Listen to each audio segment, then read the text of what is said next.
사랑과 은혜가 풍성하신 하나님 아버지, 저희에게 새날을 열어주시고 이 새벽을 깨워 하나님의 말씀 앞에 나와 기도로 이 한날을 시작하게 하시니 감사를 드립니다. 사모하는 마음을 가지고 주님 앞으로 나온 심령마다 성령으로 충만케 하여 주시고, 주님과의 깊고 친밀한 교제 가운데 주님의 사랑과 선하심을 맛보아 아는 이 새벽이 되게 하여 주옵소서. 십자가가 없이는 부활의 영광도 없음을 깊이 생각하게 하여 주시고, 예수님 때문에, 복음 때문에 고난받기를 주저하지 않을 수 있는 굳센 믿음을 더하여 주시옵소서. 오직 우리를 살리시기 위해 십자가를 스스로 선택하신 우리 주 예수님의 이름으로 기도드리옵나이다. 아멘. 하나님 말씀 구약 시편 144편입니다.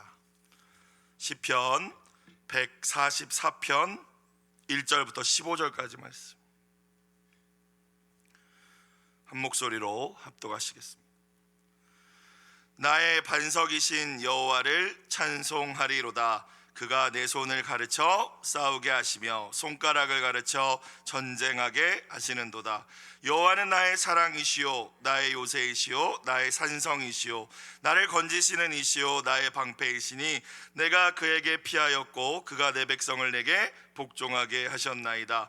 여호와여, 사람이 무엇이기에 주께서 그를 알아주시며 인생이 무엇이기에 그를 생각하시나이까. 사람은 헛것 같고 그의 날은 지나가는 그림자 같으니이다. 여호와여, 주의 하늘을 드리우고 강림하시며 산들에 접촉하사 연기를 내게 하소서.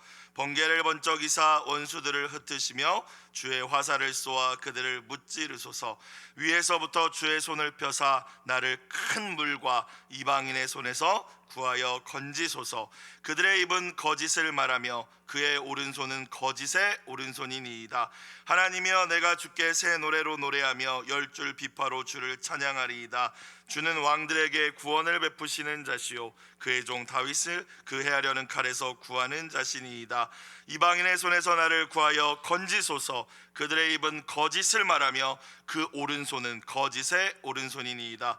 우리 아들들은 어리다가 장성한 나무들과 같으며 우리 딸들은 궁전의 양식대로 아름답게 다듬은 모퉁이 돌들과 같으며 우리의 곳간에는 백곡이 가득하며 우리의 양은 들에서 천천과 만만으로 번성하며 우리 숫소는 무겁게 실었으며 또 우리를 침노하는 일이나 우리가 나아가 막는 일이 없으며 우리 거리에는 슬피 부르짖음이 없을진데 이러한 백성은 복이 있나니 여호와를 자기 하나님으로 삼는 백성은 복이 있도다. 아멘. 오늘 말씀 다윗의 시라고 나와 있습니다. 성경학자들은 오늘 말씀의 배경에 대해서 다윗이 아람 나라 연합군과의 전쟁을 앞두고 고백한 시, 고백한 찬양이다라고 설명합니다. 사무엘하 10장을 보면은 암몬 족속의 왕 한운이 이 다윗과 이스라엘을 대적하기 위해서, 다윗은 사실 암몬과 전쟁을 하기 원하지 않았는데 암몬이 이제 다윗을 치려고 자신의 군대뿐만이 아니라 아람 족속 여러 이방 민족의 용병들까지 고용을 해서 용병만 33,000여 명을 고용해서 이스라엘을 완전히 제압해 버리겠다, 큰 전쟁을 준비합니다. 엄청난 수의 적군의 병력에 의해서 아마 이스라엘을 중심에 놓고 보면 모든 주변의 이방 민족이 연합하여서 이 암몬을 중심으로 이제 전쟁을 치르게 되었는데, 정말 사방으로 우겨쌈을 당할 것 같은 그 위기 상황인데 병력으로나 전략으로나 인간적인 생각으로는 이길 수 없는 것만 같은 상황인데, 그때 다윗이 드린 기도가 오늘 시편입니다. 저와 여러분도 인생의 위기 앞에서 절망과 낙심을 선택하지 마시고 오늘 다윗과 같이 믿음의 길을 선택하실 수 있기를 주님의 이름으로 축복합니다. 1절부터 뭐라고 합니까? 다윗이 알고나 죽겠습니다 이렇게 시작하지 않죠. 1절, 나의 반석이신 여호와를 뭐하리로다? 찬송하리로다. 여러분, 우리는 우리의 마음이 기쁘고 일들이 잘 될 때는 찬양합니다. 물론 그때에도 찬양하지 않는 분들이 계시지만, 그런데 지금 다윗은 사실 우리 인간적인 생각으로 찬양할 수 있는 상황이 아니에요. 얻는 전쟁을 준비하고 지금 바쁘고 분주하고 또 위기 상황 가운데에서 다시 하나님을 찬양합니다. 뭐라고 고백합니까? 나의 반석이신 하나님을 찬양합니다. 여러분, 반석은 말 그대로 잘 닦여진 돌입니다. 성경에서 반석이라고 등장을 했을 때 이 반석은 흔들리지 않는다라는 의미를 가지고 있죠.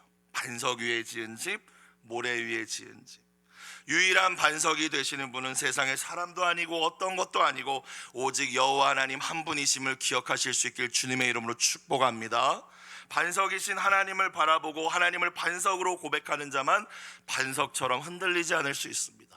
내가 요동친다, 내가 흔들린다, 그러면 지금 내가 반석이신 하나님을 바라보고 있는지를 돌아보실 수 있기를 주님의 이름으로 부탁드립니다.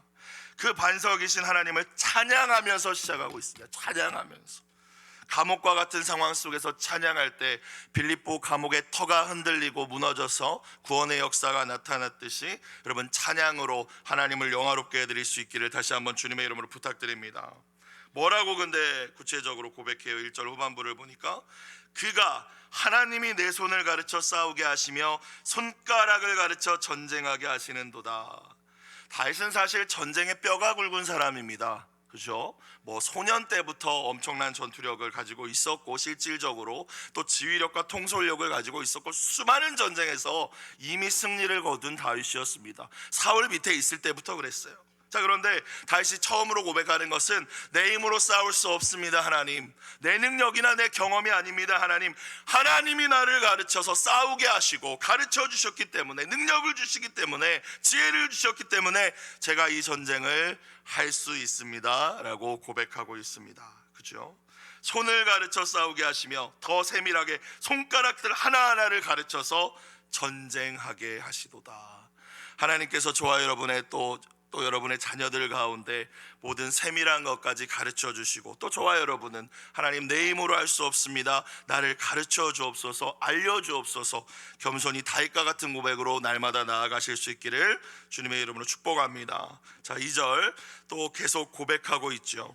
여호와는 나의 뭐래요? 사랑이시오, 나의 요새시오, 나의 산성이시오, 나를 건지시는 이시오, 나의 방패이시니. 시편을 보면은 다윗이 하나님을 가리켜 나의 요새이십니다, 피할 성이 되신다는 것이죠. 산성이시오, 나를 건지시는 이시오, 방패이십니다, 이런 표현은 많이 나옵니다. 그런데 나의 사랑이시오라는 고백은 저는 여기서밖에 못 본 것 같아요. 제가 성경을 더 많이 못 읽어서 그럴 수 있겠지만, 그런데 생각을 해보면 여러분, 지금 다윗이 하나님을 고백할 때 필요한 고백, 우리의 머리로 필요하다고 생각하는 고백은 하나님 이 상황에서 나를 건져주세요, 이 고백을 먼저 해야 되지 않겠습니까? 하나님 나를 보호해 주세요, 그러니까 하나님 나의 산성이십니다, 이 고백을 먼저 해야 될 것 같지 않아요? 자, 그런데 다윗이 2절에서 1절에서 하나님 반석 되신 하나님을 찬양한 이후에 2절에서 가장 먼저 고백하고 있는 하나님은 어떤 하나님입니까? 나의 사랑하는 하나님입니다. 여러분, 힘들고 어려울 때 하나님의 사랑을 의심하지 마시고 굳게 붙드시며 그 상황 속에서도 가장 먼저 하나님 가장 많이 사랑합니다 고백할 수 있는 여러분들 다 되시길 주의 이름으로 축복합니다. 위기를 만났을 때 하나님의 사랑이 의심됩니다. 과연 나를 사랑하실까? 그럴 때 십자가의 사랑을 바라보며 지금까지 베풀어 주신 한없는 은혜를 기억하며 나의 사랑이십니다 라고 먼저 고백하는 겁니다. 내가 그에게 피하였고 그가 내 백성을 내게 복종하게 하셨나이다. 내 리더십이 뛰어나서 내가 훌륭해서 이스라엘이 나의 어떤 통솔 아래 리더십 아래 하나가 된 것이 아니라 지금 이 모든 나에게 주신 것들이 다 하나님의 것입니다. 지금 전쟁을 앞두고 있지만 하나님 우리를 싸우게 하셨고 강하게 하셨고 또 이기게 하실 것이며 하나가 되어서 지금 대적과 전투를 앞두고 있는데 지금 나의 백성들이 나를 온전히 한 마음으로 따르는 것도 하나님의 은혜입니다라고 고백하고 있습니다. 그러자 그 찬양 가운데 다윗이 생각을 해본 거겠죠. 도대체 나 같은 사람이 뭐길래 하나님 이런 은혜를 주셨을까? 여러분, 위기 속에서도 은혜를 기억하실 수 있기를 주님의 이름으로 축복합니다. 이게 쉽지 않은 일이잖아요, 그렇죠? 도와달라는 기도가 급한데 다윗이 이렇게 찬양하고 기도하다 보니까 아니 하나님 나 같은 게 뭔데 양 우리에서 양이나 지키던 나를 이렇게 세우셨나? 그러면서 3절 4절을 고백하는 거예요.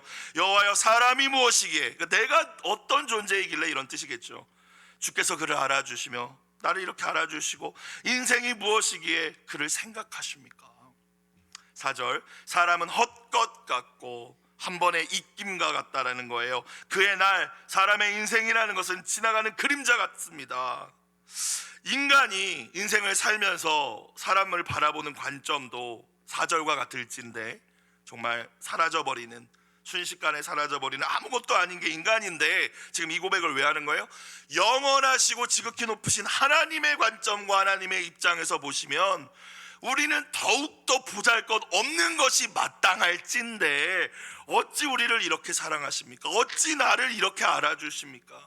어찌 나 같은 자에게 이런 은혜를 주십니까? 라고 고백하고 있습니다. 다윗의 고백이 저와 여러분의 고백이 될 수 있기를 주님의 이름으로 축복합니다. 하나님, 왜 이런 위기를 주십니까? 왜 이런 암몬하고 지금 대적들이 연합해서 쳐들어온다는데 내가 그렇게 하나님을 섬기고 하나님을 예배했는데 지금 이런 위기를 주십니까? 이런 신앙이 아니라 그 위기 속에서도 하나님, 내가 무엇이기에 이미 베풀어 주신 은혜만도 내가 감당하지 못하게 이토록 나를 사랑하십니까? 라고 고백할 수 있는 다윗의 영성이 저와 여러분의 것이 되기를 다시 한번 주님의 이름으로 축복합니다. 자, 이제 5절부터는 친히 대적들을 위해 싸워주실 것을 위하여 간구합니다. 5절, 여호와여 주의 하늘을 들이우고 강림하시며 하나님이 임재하시옵소서라고 기도합니다. 근데 이 임재는 싸우기 위한, 대적들과 싸워달라는 하나님을 향한 요청이죠. 산들에 접촉하사 연기를 내셔서, 주님은 불꽃 같은 분이시기 때문에 주님이 임재하셨을 때 산들에 닿으면 연기가 나겠죠. 다 불타겠죠. 6절, 번개를 번쩍이사 원수들을 흩으시며 신의 산에 강림하셨을 때의 모습을 기억하며 다윗이 고백하고 있는 것입니다. 주의 화살을 쏘아 그들을 무찔러 주소서. 7절, 위에서부터 주의 손을 펴사, 주님이 강림하시면서 위에서부터 주님의 손을 펴사 나를 큰 물과 이방인의 손에서 구하여 건지소서. 큰 물, 큰 파도, 거센 물결, 깊은 물, 스스로는 헤어나올 수 없는 그런 대적을 의미합니다. 지금 이방인들의 연합 군대를 의미하겠죠. 주님 싸워주세요. 주님 건져주세요. 8절, 그들의 입은 거짓을 말하며 그 오른손은 거짓의 오른손이니이다. 이스라엘 사람들이 맹세할 때 오른손을 들고 맹세했다고 해요. 그런데 그들은 다 거짓말쟁이입니다 라는 표현이죠. 특별히 8절의 말씀은 11절의 후반절에 가면 또 등장합니다. 다윗이 대적들을 향하여서 하나님께 그들을 고발할 때 그들은 거짓말쟁이입니다. 말씀을 읽고 우리가 묵상할 때 언제나 내가 다윗 편이고 난 무조건 하나님의 편이라고 의심 없이 생각할 때가 많은 것 같습니다. 그러나 언제나 다윗을 대적한 이방인의 편에 우리가 속해 있을 수 있다라는 사실을 기억하고 말씀을 겸손히 대할 때 하나님이 주시는 진짜 참 진리의 음성을 듣게 될 줄로 믿습니다. 만약 그걸 깨닫게 된다면 즉시 회개해야겠죠. 그래서 언제나 오늘 말씀을 비추어 봤을 때 나는 진리의 편, 하나님의 편에 서 있는 다윗 쪽에 서 있는지, 아니면 다윗이 고발하고 하나님 앞에 고발하고 있는 저 이방 군대 거짓의 편에 서 있는지를 돌아보셔야 됩니다. 성령님은 여러분 진리의 영이십니다. 결코 거짓과 함께 하실 수 없습니다. 마귀는 거짓의 압입니다. 나의 유익을 위해서, 때로 위기를 모면하기 위해서, 내가 한 선택을 합리화하고 정당화하기 위해서 거짓말한다? 말을 바꾼다? 여러분, 하나님과 사람 앞에서 늘 정직하실 수 있는 모든 분들이 되실 수 있기를 주님의 이름으로 축복합니다. 잠언 15장 8절, 악인의 제사는 여호와께서 미워하셔도 정직한 자의 기도는 그가 기뻐하시느니라 말씀하십니다. 오늘 말씀을 보면서 하나님 내 편이지, 나 무조건 도와주시지, 그게 아니라 하나님, 내가 정말 다윗과 같이 진리에 서 있습니까? 하나님, 혹시 내가 다윗을 대적했던 저 이방 군대의 모습이, 거짓된 모습이, 다윗이 고발하고 있는 자들의 모습이 내 모습은 아닙니까? 돌아보실 수 있기를 다시 한번 주님의 이름으로 부탁드립니다. 자, 상황과 환경은 그대로입니다. 여전히 저 군대는 이스라엘을 둘러싸고 있습니다. 그런데 다윗은 이 찬양 가운데, 기도 가운데 자신을 반드시 구원하실 그 하나님을 기대하며 승리의 찬양을 먼저 부르고 있습니다. 이것이 우리가 주목해야 될 부분입니다. 9절입니다. 하나님이여, 내가 주께 뭐로 노래하며? 새 노래로 노래하며 10줄 비파, 가장 화려한 악기겠죠. 10이라는 숫자는 또 완벽하다라는 걸 의미하니까요. 성경에서 10줄 비파로, 악기로 주를 찬양합니다. 성경에서 새 노래라는 단어가 나왔을 때 여러분, 새 노래는 새로 만든 노래가 아닙니다. 신곡이 아니에요. 새 노래는 하나님이 행하신 새 일을 고백하는 찬양인 줄로 믿습니다. 그러니까 이제까지 하나님의 은혜를 찬양하는 노래와 다른, 나에게 지금 새롭게 구원의 역사를 베푸신, 놀라운 일을 행하신 그 하나님을 내가 찬양하는 그 찬양은 새 노래인 거예요. 그런데 지금 아직 전쟁 안 했거든요. 승리 안 했어요. 근데 9절에 다윗이 뭐라고 고백을 합니까? 8절까지 하나님을 높이고 하나님께 도와달라고 하고 대적들을 고발한 이후에 9절에서 내가 새 노래로 노래한다고 이야기합니다. 여러분, 우리가 믿음으로 기도했다면 반드시 승리를 주실, 응답을 주실 하나님을 기대하고 소망하며 새 노래로 먼저 하나님을 영화롭게 해드릴 수 있기를 주님의 이름으로 축복합니다. 그렇게 일하실 하나님, 또 내가 기도가 잘못된 기도라면 더 선하게 응답하실 하나님을 기대하며 이루어지지 않아도 새 노래로 앞서 하나님을 찬양하는 저와 여러분이 되시기를 축복합니다. 10절, 주는 왕들에게 구원을 베푸시는 분이십니다. 그의 종 다윗을, 저를 그 해하려는 칼에서 구하시는 분이십니다. 11절, 이방인의 손에서 나를 구하여 건지소서. 다시 한번 아까 말했던 말을 또 하고 있죠. 그들의 입은 거짓을 말하며 그 오른손은 거짓의 오른손입니다. 이어서 다윗은 하나님께서 구원을 베푸신 이후에, 이스라엘에게 승리를 주신 이후에 누리게 될 풍요와 평강, 하나님이 주시는 그 샬롬까지 바라보며 찬양합니다. 하나님이 복 주셔서 우리는 결국 이렇게 될 것입니다. 이걸 소망한다는 거예요. 여러분, 믿음의 사람은 반드시 하나님을 소망하는 사람인 줄로 믿습니다. 하나님께 소망을 두는 자, 하나님께 소망을 두기 때문에 다시 용기를 낼 수 있는 것 같아요. 내가 쥐어짜는 용기가 아니라, 내가 그냥 인간적인 생각으로 일어서는 내 의지력이 아니라 하나님께 소망을 두기 때문에, 그걸 바라볼 수 있기 때문에, 보이지 않지만 바라볼 수 있는 믿음은 곧 소망으로 연결되기 때문에 절망의 자리에서 일어날 수 있죠. 오늘 다윗도 보십시오. 절망할 수밖에 없는 상황, 그런 상황과 환경이 세팅되었음에도 찬양으로, 고백으로 시작했을 때 결국 다윗의 눈에 보인 것은 12절 이하에 하나님께서 완성하실 평화의 나라인 줄로 믿습니다. 지금 여러분께서 처해 있는 상황이 평화스럽지 않고 하나님이 주시는 샬롬이 사라진 것과 같을지라도 다윗과 같이 하나님을 신뢰하고 찬양하며 나아갈 때 하나님께서는 반드시 우리로 하여금 하나님이 베푸시는 샬롬과 평화를 바라보게 하실 줄로 믿습니다. 12절 볼까요? 다윗이 뭘 바라봅니까? 우리의 아들들은 어리다가 장성한 나무들과 같을 것입니다. 이 전쟁으로 다 죽었어, 끝났어, 큰일 난 내가 아니라 우리의 자녀들은 장성한 나무들과 같이 잘 자랄 것입니다. 우리의 딸들은 궁정의 양식대로 아름답게 다듬은 모퉁이 돌들과 같을 것입니다. 13절, 우리의 곳간에는 백곡 곡식들이 가득하며 우리의 양은 들에서 천천과 만만으로 번성하며 14절, 우리의 숫소는 무겁게 실었으며 또 우리를 침노하는 일이나 우리가 나아가 막는 일이 없으며 우리 거리에서 슬피 부르짖음이 없을 것입니다. 왜냐하면 하나님께서 나의 기도에 반드시 응답해 주실 것이기 때문입니다라고 다윗이 고백하고 있습니다. 그러면서 오늘 말씀 15절로 마무리되네요. 자, 함께 읽겠습니다. 15절은 시작. 이러한 백성은 복이 있나니 여호와를 자기 하나님으로 삼는 백성은 복이 있도다. 여러분이 의지하고 섬기고 예배하는 하나님, 지금 정말 다윗이 오늘 고백하고 있는 여호와 하나님이십니까? 아니면 우리가 다 하나님 섬긴다고 하지만 우리의 하나님이 다른 것일 수 있잖아요. 돈일 수 있고 권력이나 명예나 인기나 쾌락일 수도 있는데, 정말 저와 여러분은 오늘 다윗이 고백하고 있는 그 하나님을 우리의 하나님으로 삼고 고백하고 섬기고 계십니까? 그러면은 여러분은 복 있는 분들인 줄로 믿습니다. 오늘 12절 이하에 나와 있는 그 축복들이 우리 안에 이루어지지 않을지라도 15절의 말씀은 이미 우리에게 임한 말씀이지 않습니까?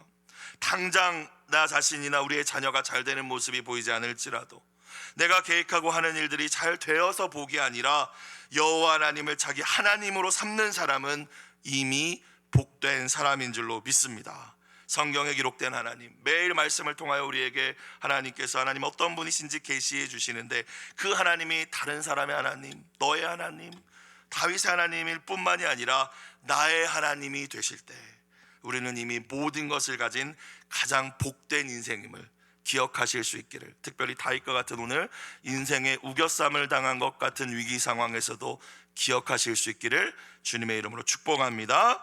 오늘 매일 성경 보니까 기도 제목이 이렇게 나와 있네요. 완전히 구원하시고 충분히 복 주실 하나님을 신뢰하고 사랑합니다. 이 고백이 오늘 여러분의 입술에서 나오는 첫 기도의 내용이 되기를 주님의 이름으로 축원합니다. 기도드리겠습니다.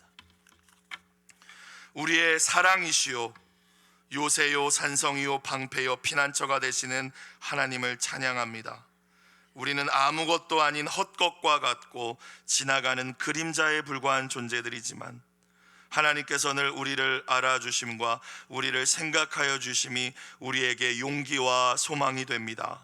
오늘 말씀 다윗이 정말 큰 전쟁을 앞에 두고도 하나님만을 의지하고 하나님께서 주실 승리를 바라보며 그 복들을 소망하였던 것처럼 우리도 신앙 여정 가운데 만나게 될 여러 인생의 위기 앞에서 다윗과 같이 믿음으로 반응하고 선택하게 하여 주시옵소서. 하나님을 나의 하나님으로 삼는 것이 우리 평생의 기쁨과 소망이 되게 하여 주시옵소서. 믿음으로 드린 예물을 주님 받아주시고 눈물로 함께 올려드린 자녀를 위한 간절한 기도에 선하게 응답하여 주시옵소서. 우리 주 예수님의 이름으로 기도드리옵나이다.